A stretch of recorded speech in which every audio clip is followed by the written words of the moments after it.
میرا نام انوشا خاور ہے اور میں آپ کی اردو کی ٹیچر ہوں۔ کلاس 4 میں آپ کو اردو پڑھاؤں گی۔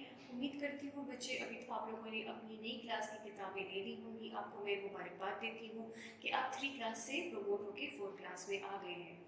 آپ اپنی اردو کی کتاب جب آپ لیں گے اپنی کورس میں، جب آپ دیکھیں گے بک میں، تو آپ کو اردو کی کتاب ایسی ملے گی، ٹھیک ہے؟ یہ 4 کلاس کی کتاب ہے، چوتھی جماعت کے لیے آپ کی اردو کی کتاب ایسی ہوگی، ٹھیک ہے؟ یہ KPK گو پشاور بورڈ کی کتاب ہے اور امید جو ہے اس کی پبلشر ہے، ٹھیک ہے؟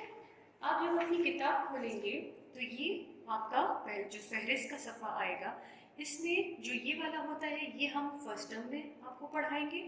اس میں حمد ہوتی ہے، نعت ہوتی ہے اور اس میں بہت سی انٹرسٹنگ سٹوریز ہوں گی آپ کے لیے، اس میں نظمیں ہوں گی، اس میں ٹاپک ہوں گے، یہ ہم آپ کو پڑھائیں گے۔ اور جو دوسرا صفحہ ہوتا ہے وہ ہم آپ کو سیکنڈ ٹرم میں کرائیں گے۔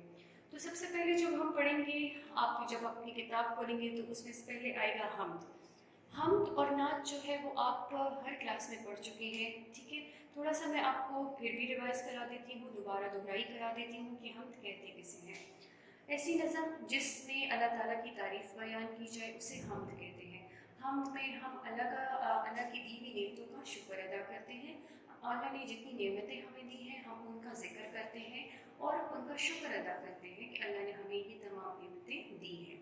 اسی طریقے سے نعت کس کو کہتے ہیں بچے؟ آپ لوگوں کو پتہ ہوگا، آپ لوگ 1 اور 2 اور 3 کلاس میں پڑھ چکے ہیں۔ ایسی نظم جس میں حضور صلی اللہ علیہ وآلہ وسلم کی تعریف بیان کی جائے، ان سے محبت اور عقیدت کا اظہار کیا جائے، ان پر درود اور سلام بھیجا جائے، اسے نعت کہتے ہیں۔ ہم نعت میں یہ سب کچھ کرتے ہیں، ٹھیک ہے؟ اب چلتے ہیں اپنے ٹاپک کی طرف۔ جو ٹاپک میں آج آپ کو پڑھا رہی ہوں، جو فرسٹ ٹاپک میں آپ کو پڑھاؤں گی وہ ہے رحمت للعالمین صلی اللہ علیہ وآلہ وسلم، ٹھیک ہے؟ حضور صلی اللہ علیہ وآلہ وسلم کے بارے میں آپ پڑھ چکے ہو، آپ 3 کلاس میں ان کا ٹاپک پڑھ چکے ہو جو کہ ہے حضرت محمد صلی اللہ علیہ وآلہ وسلم کے اخلاق، ہم نے آپ کو پڑھایا تھا، ٹھیک ہے؟ یہاں پر 4 کلاس میں آپ تھوڑا سا ڈیٹیل میں پڑھو گے، ان کے بارے میں آپ کو ہم تھوڑا اور تفصیل سے بیان کریں گے۔ رحمت للعالمین، حضور صلی اللہ کو رحمت للعالمین کا کی صرف دی گئی رحمت للعالمین کا مطلب ہے دونوں جہانوں کے لیے رحمت، نہ صرف اس دنیا میں بلکہ آخرت میں بھی حضور صلی اللہ علیہ وآلہ وسلم ہمارے لیے رحمت کا باعث بنیں گے، ٹھیک ہے؟ آپ کو پتہ ہے کہ حضور صلی اللہ علیہ وآلہ وسلم سے پہلے بہت سے پیغمبر آئے، لیکن وہ کسی خاص قوم یا بستی کے لیے آئے تھے، لیکن حضور صلی اللہ علیہ وآلہ وسلم جو تھے وہ اس دنیا اور آخرت کے لیے رحمت بنا کر ان کو بھیجا۔ ان کے بعد کوئی پیغمبر نہیں آئے گا قیامت تک، آپ کو پتہ ہے یہ سب کچھ، ٹھیک ہے؟ حضور صلی اللہ علیہ وآلہ وسلم جو ہیں وہ ہر اپنے بیگانے کے لیے شفقت کا باعث ہے، رحمت کا باعث ہے، ٹھیک ہے؟